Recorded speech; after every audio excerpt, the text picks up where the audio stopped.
De retorno en Altavoz, en Vital, también en Tribu Televisión Canal 20. Nos acompaña Gonzalo Gutiérrez, embajador Gonzalo Gutiérrez, secretario general de la Comunidad Andina. Muy buenos días, embajador, bienvenido a Altavoz en Vital. Buenos días, muy buenos días. Un gusto estar con ustedes. Usted es un impulsor, un defensor de la denominación de origen del pisco. Hay un documento que recientemente se ha señalado que la UNESCO lo está ratificando, lo está incorporando como parte de ese bagaje que ratifica la procedencia del pisco en el Perú. ¿Cuál es su visión del tema?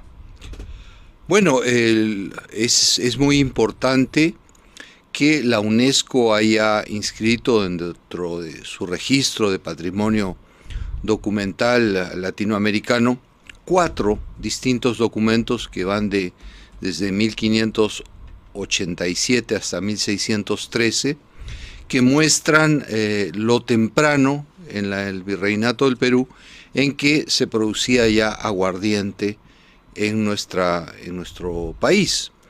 Lo que muestra esto es que hay una tradición muy antigua de producción de esta bebida en el territorio peruano, que luego se desarrolla a lo largo de los siglos y que va haciéndose cada vez más sofisticado y va adoptando luego la denominación pisco con la que lo conocemos actualmente. Esto se tiene que explicar obviamente al mundo para que no haya esa arremetida del vecino del sur, como sabemos perfectamente que de alguna forma quiere también ganar algún rédito con esta denominación. Bueno, hay este debate que es un debate histórico, geográfico, sobre el origen de la denominación, pero el hecho claro es que la bebida finalmente toma su nombre del puerto desde el cual era embarcada. Pues desde el siglo XVI se embarcaba este aguardiente por el puerto de Pisco. El recorrido regular era que salía de Pisco en unas embarcaciones pequeñas que se llamaban chinchorros. En los chinchorros.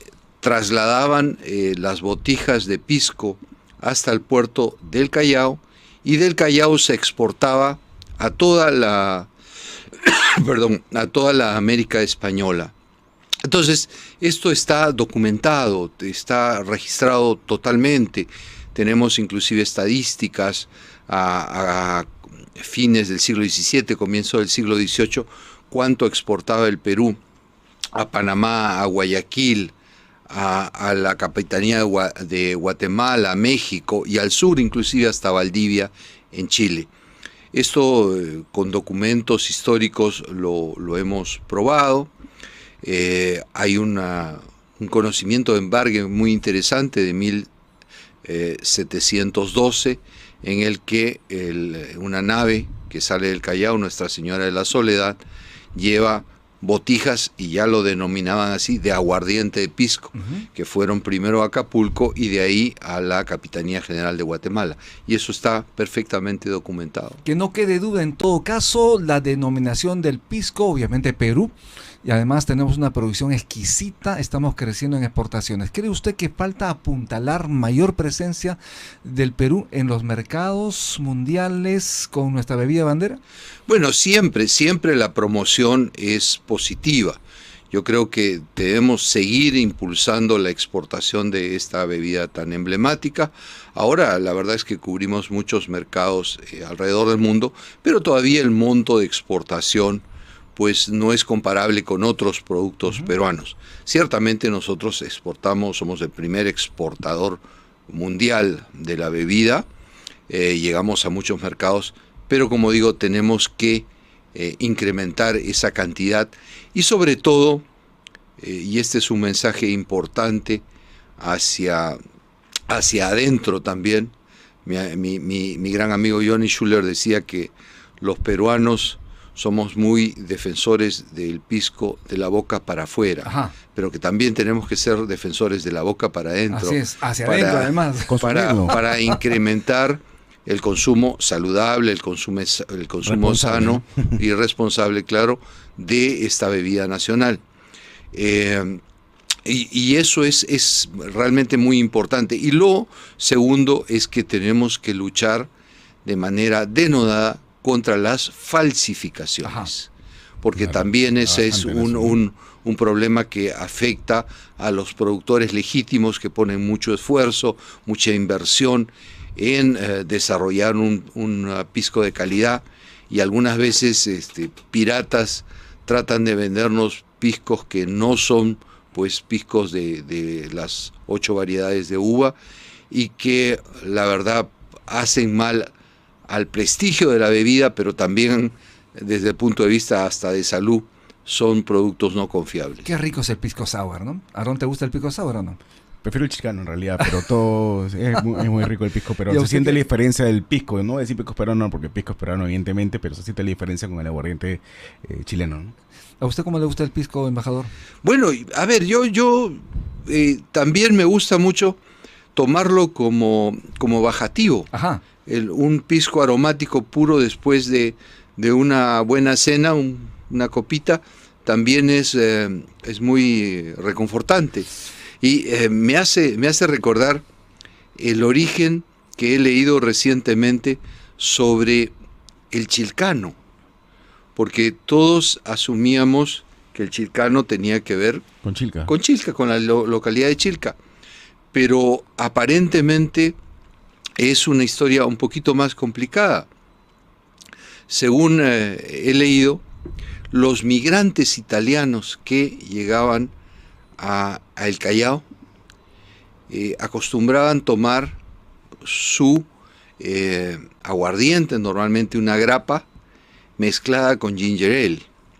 Y los lugareños, los chalacos, vieron esta bebida, este cóctel, este trago, y que por su color se parecía a un chilcano, una sopa de pescado. cabeza de pescado. Entonces están tomándose un tiene sentido, chilcano, ¿no? y de ahí un poco se populariza el nombre de chilcano para la bebida. Es una versión que he leído recientemente. Importantísimo. Yo quería preguntarle, en una entrevista que dio durante el gobierno de PPK, asumo que 2016 debe haber sido, usted ya preveía una posición proteccionista de parte de Estados Unidos con el advenimiento de Trump.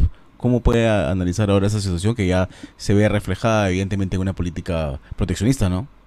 Bueno, yo creo que tenemos que mirar, y aquí quizás hablo como secretario general de la Comunidad Andina, Sí. que agrupa a 4 países, a Colombia, Ecuador, el Perú y Bolivia. De Bolivia, sí. Nosotros somos países que en gran medida estamos volcados al comercio internacional. Mucho del crecimiento de la región está fundado en nuestras exportaciones, y por eso en gran medida los países andinos hemos adoptado una tendencia de apertura. Total, Apertura sí, al comercio internacional. Entonces, cualquier medida proteccionista, cualquier medida de elevación de aranceles no justificado, cualquier norma que vulnere los acuerdos comerciales que muchos de nosotros tenemos alrededor del mundo, ciertamente es perjudicial.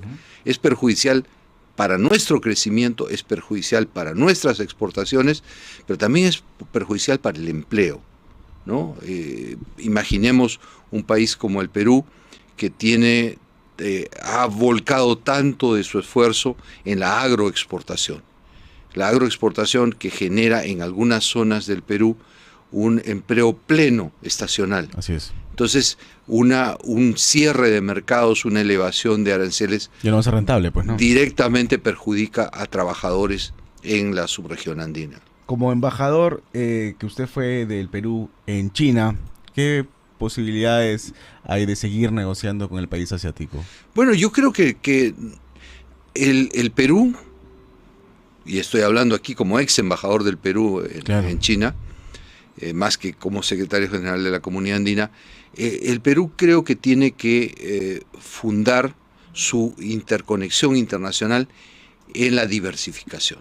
Y la diversificación implica tener relaciones fluidas, tener relaciones constructivas, incrementar el comercio con los principales focos comerciales y inclusive de poder a nivel internacional. Y esto quiere decir tener un vínculo cercano, fluido, muy activo con América del Norte, muy especialmente con los Estados Unidos, que es un socio tradicional del Perú y de los Siempre países. hemos sido socios, claro. Claro, pero también mantener una relación fluida y activa y dinámica con China, que también tenemos una relación muy antigua. Histórica. Recordemos que en el caso del Perú, Perú es el primer país de toda América Latina que establece relaciones diplomáticas. Exacto.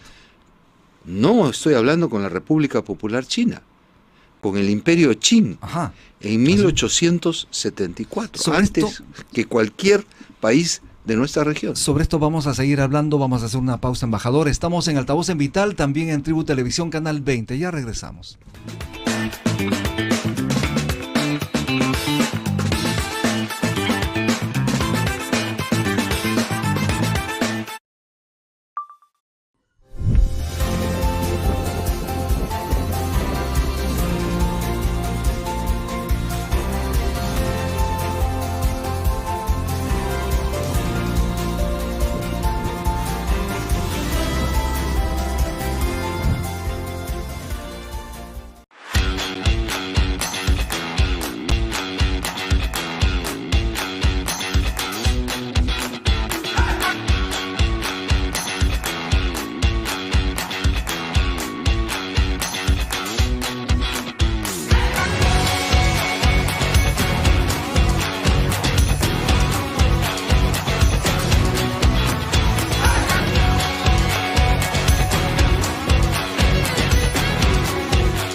Hay un lugar en el mundo que lo tiene todo.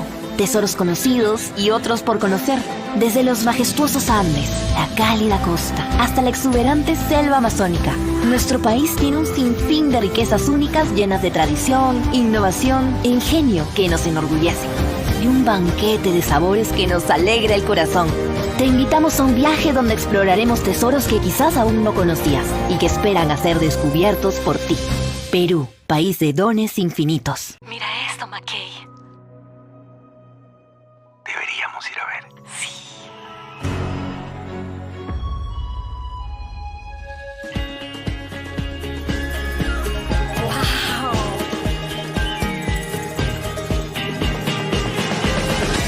Cada vez que veas algo sobre el Perú, tendrás un wow. ¡Wow, Perú!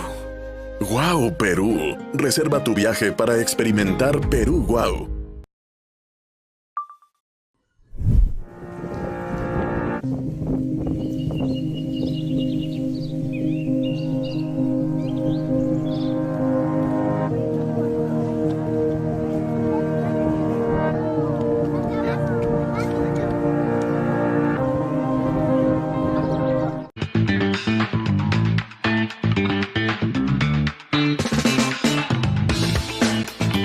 Ocho y 33 de la mañana, estamos de retorno en Altavoz en Vital y en Tribu Televisión Canal 20.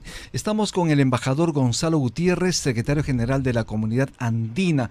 Embajador, antes del corte usted señalaba que el encuentro, el acercamiento del Perú con China trasciende años. Y pasan muchos años, estamos hablando de 1874, cuando el Perú se acerca al gigante asiático. ¿En qué contexto se acerca justamente ese momento histórico para el país? A ver, recordemos un poco.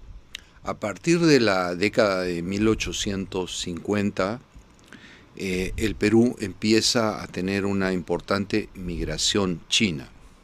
Recordemos que pocos años antes se había ya formalizado de manera plena la emancipación de los afroperuanos, ¿no? Con el presidente Castilla. Entonces muchas de las haciendas costeras, sobre todo, empiezan a reemplazar su mano de obra de afroperuanos por trabajadores chinos que son contratados especialmente en Macao y en Cantón. Ajá. Y eso genera una migración de trabajadores que vinieron a la costa del Perú a trabajar en las haciendas algodoneras o de caña. en condiciones muy difíciles, es decir, debe señalarse que era realmente un trato muy, muy duro para con estos migrantes. Esta situación llega a un nivel en que se suscita un incidente en un barco que traía migrantes, trabajadores culís chinos hacia el Perú, y esto motiva que el Perú envíe una misión a Japón y a China. Y es esta misión la que en 1874 negocia un acuerdo por el cual se decide mejorar las condiciones de trabajo de estos trabajadores chinos en el Perú, y al mismo tiempo se establecen por primera vez las relaciones diplomáticas entre el Perú y el entonces Imperio Qing, el Imperio chino. Y es el Perú el primer país que establece relaciones diplomáticas con el Imperio chino, como digo, en la tercera parte del siglo XIX. Imagínese, China, este gigante asiático, es además el primer socio comercial del Perú.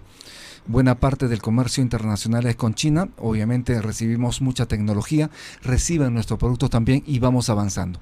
Pero China, como sabe perfectamente, ha invertido en un puerto muy importante para el país, el puerto de Chancay. Tiene una visión estratégica también en su inversión en minería, en energía, por ejemplo, y esto es saludable para el país.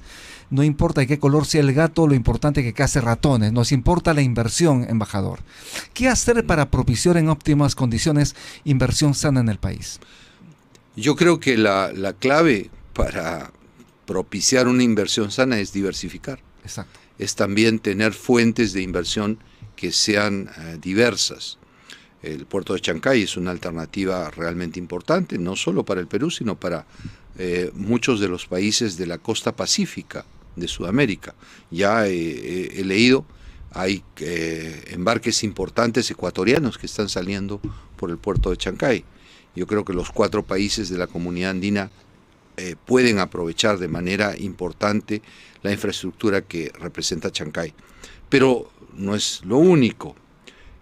Alrededor de Chancay hay el proyecto de desarrollar una zona industrial importante. Yo creo que es muy interesante atraer hacia esa zona inversionistas de otros destinos, de otros orígenes, para generar una diversidad. Es un poco lo que señalaba antes.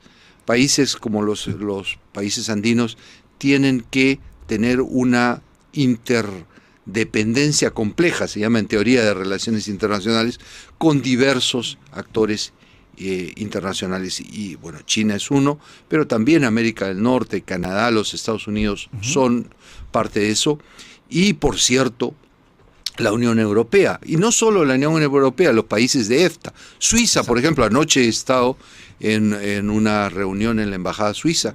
Fíjense qué interesante, Suiza ha elegido el Perú para realizar la reunión de todos sus embajadores de América, que están aquí en Lima, reuniéndose para discutir la proyección de la política exterior, la de la política de cooperación suiza para con toda América. Dentro del programa anual que tiene elaborada la comunidad andina, ¿cuáles serían los objetivos que ya se han cumplido en el país? A ver, en la región, en todo caso, en los cuatro países. Fíjese, nosotros tenemos una larga historia. La comunidad andina va a cumplir el próximo mayo 26, 56 años. Entonces hay un avance notable, primero en comercio. El comercio quizás fue el eje inicial de la creación de lo que era el Pacto Andino en su momento, claro, y ahora transformado en Comunidad Andina. Y ese logro implica que todo el arancel, todo el comercio, todos los productos que se comercian entre los países andinos se hace sin aranceles. Entonces, como decía antes, el primer tratado de libre comercio de los 4 países andinos es la Comunidad Andina. O sea, antes que con Estados Unidos. Mucho antes ya teníamos una liberalización del comercio entre los 4 socios. Es un hito importantísimo. Este es quizás el logro más interesante, pero además hemos logrado avances en lo que es integración, por ejemplo, de transporte terrestre, transporte carretero, en el desarrollo de la integración fronteriza. Los famosos CEVAF que tenemos alrededor de la subregión andina. Hemos avanzado de manera importante en propiedad intelectual. Tenemos un régimen común de propiedad intelectual. Conversábamos hace un momento sobre el tema del pisco. Pues hace algunos meses hemos consolidado la lista de todas las denominaciones de origen que existen en los 4 países de la Comunidad Andina. Hemos preparado un documento que agrupa 56 denominaciones de origen importantes. Y esto como una manera de alentar que en los 4 países se incremente el número de denominaciones, porque eso protege productos que tienen una tradición en su elaboración, en su producción y en su ubicación geográfica. Estamos trabajando en un proyecto que es muy importante, que es la integración de los mercados eléctricos de la subregión andina. Y es tan interesante este proyecto que un país que no es miembro de la Comunidad Andina, pero sí un asociado muy cercano, que es Chile, también quiere participar en este mercado eléctrico. En fin, en esas, creo que alguna vez que vine aquí también hablé de una iniciativa que es muy focalizada, pero a la cual yo le tengo mucho afecto, que se llama Conecta Empleo. Si ustedes entran a la página web de la Comunidad Andina, van a encontrar una pestaña que dice Conecta Empleo. Conecta Empleo es un sistema por el cual la Comunidad Andina, la Secretaría General, se ha asociado con Telefónica para ofrecer cursos de perfeccionamiento para cualquier ciudadano, gratuitos. De manera que cualquier persona que quiera saber cómo desarrollar una pequeña empresa, cómo preparar su currículum vitae para una entrevista de trabajo, cómo utilizar ciberseguridad en su pequeña empresa, cómo integrar el concepto de inteligencia artificial en su trabajo.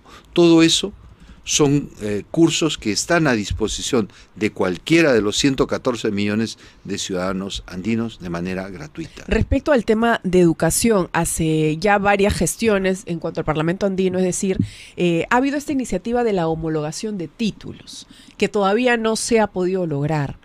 En esta etapa, ¿se va a poder ver ya resultados respecto a esta iniciativa? A ver, yo soy un poco cauteloso sobre eso, y además debo decir que el Parlamento andino es una entidad, digamos, aparte, distinta, sí, es claro, un órgano pues independiente, ¿no? Y que aporta mucho al sistema andino de integración. Pero es un trabajo bastante complicado el poder homologar la calidad de la educación y además la certificación, porque pensémoslo, hay ciertas profesiones que tocan, por ejemplo, a la salud, y que es importante tener la plena certeza que los títulos de un país, digamos, tienen la misma equivalencia fácil, ¿no? que otro, ¿no? Porque sería un reconocimiento automático. Claro. Entonces, yo todavía creo que ahí tenemos un camino que recorrer. Y para terminar, ya como mi última pregunta, ¿cuáles serían los retos de la integración regional? Sobre ese tema, embajador, permítame por favor ir a una pausa. Estamos en Altavoz Vital. Vamos a hablar luego con el embajador sobre los retos de la integración regional. Okay. Gracias, Alisa. Hacemos una pausa y volvemos.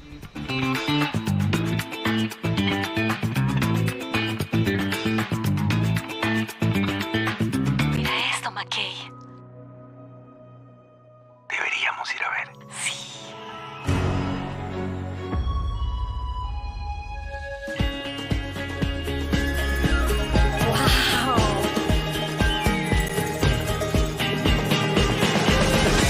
Cada vez que veas algo sobre el Perú, tendrás un wow. ¡Wow, Perú!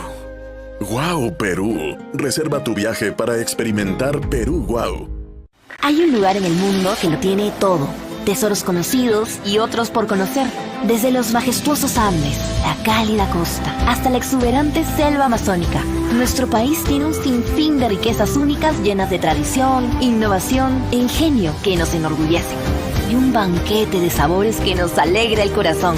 Te invitamos a un viaje donde exploraremos tesoros que quizás aún no conocías y que esperan a ser descubiertos por ti.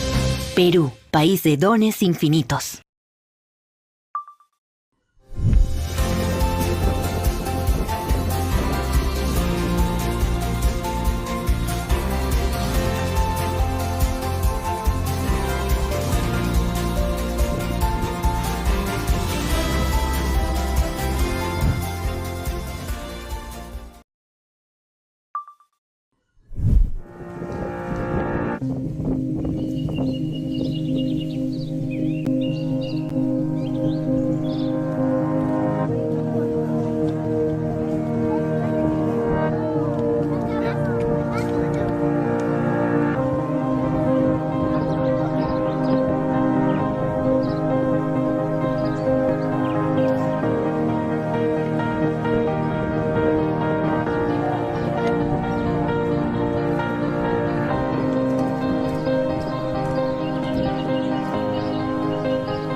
Ocho y 46 de la mañana, estamos de vuelta en Altavoz en Vital y en Tribu Televisión Canal 20. Estamos conversando con el embajador Gonzalo Gutiérrez, secretario general de la Comunidad Andina. Justamente a Lisa hace un momento le estaba preguntando sobre los retos de la integración regional. Quiero añadir precisamente estos retos en un contexto internacional complicado.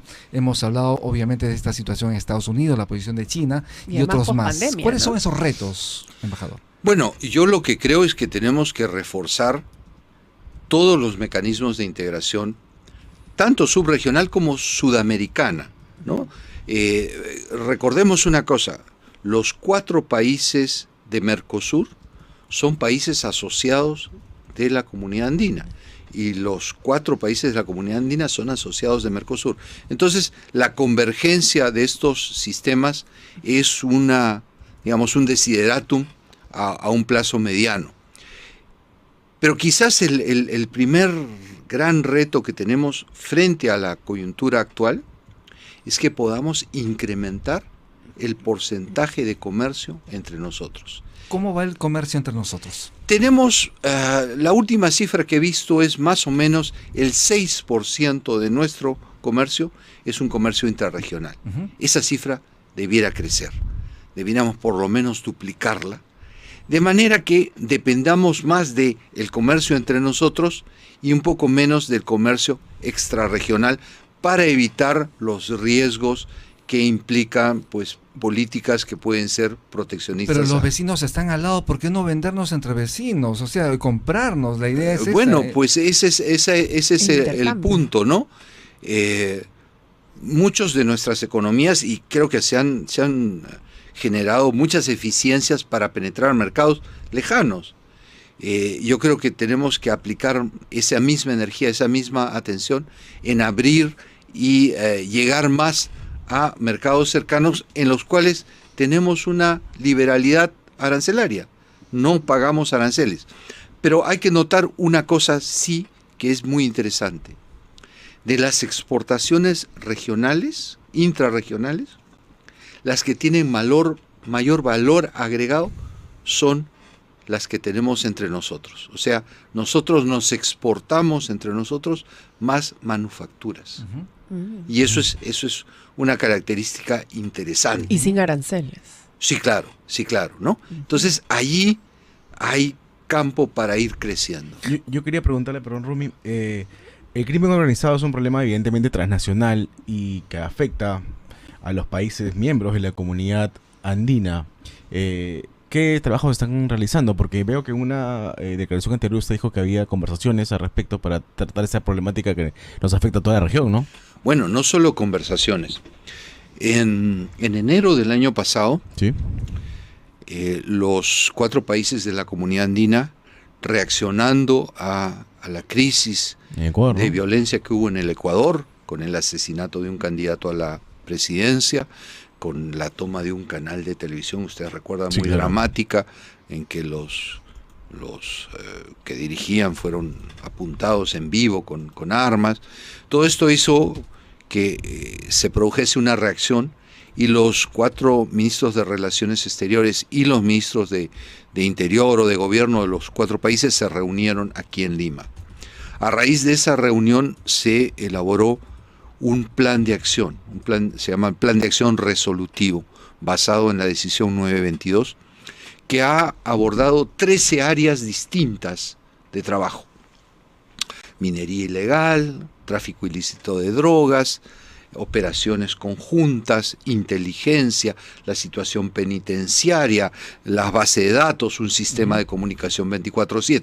Todos estos 13 temas se vienen trabajando ya de manera consistente y tenemos resultados en diversas áreas.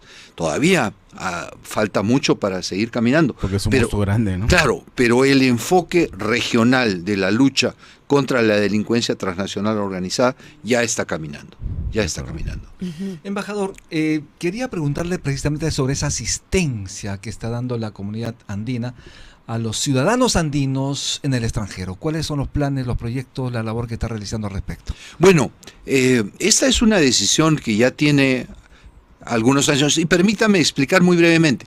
Cuando yo hablo de decisión andina, me refiero a un documento jurídico que es aprobado por los 4 países, ya sea por el Consejo de Ministros de Relaciones Exteriores o la Comisión, que son los ministros de Comercio, y que es inmediatamente que es publicado en la Gaceta del Acuerdo de Cartagena, es ley interna en los países.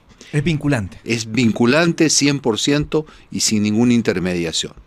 Entonces, hace algunos años se aprobó una decisión para otorgarse asistencia mutua entre los países, entre los consulados de los países, para los ciudadanos de otra nacionalidad que no tengan un consulado de su país en una determinada localidad. Lo que hemos hecho ahora es actualizar esa disposición. Hemos elaborado un listado de los consulados de todos los 4 países alrededor del mundo. Hay más de 300, si no me equivoco. Y hemos hecho un servicio, una aplicación en la página web de la Comunidad Andina para que cualquier ciudadano pueda acceder y ver, si no tienes consulado de su país en una localidad, a cuál otro consulado andino puede recurrir para que le ampare en casos de emergencia. Eso es importantísimo, ¿no? En situación de emergencia, por ejemplo, donde recurrir los ciudadanos andinos, hay esa posibilidad. ¿Cómo lo pueden encontrar las personas que requieran de este servicio? Es muy fácil acceder a la página web de la Comunidad Andina, es www.comunidadandina.org. Facilísimo. Ahí está toda la información vinculada a la Comunidad Andina. Está Conecta Empleo, está este servicio de ayuda consular en caso de emergencia, y en fin, están las estadísticas, está la información sobre todo lo que venimos trabajando. Algunos advierten de un éxodo de bolivianos. ¿Usted cree que eso ocurre? La verdad es que no lo sé. En la frontera entre Perú y Bolivia hay una enorme fluidez de movimiento en ambos sentidos.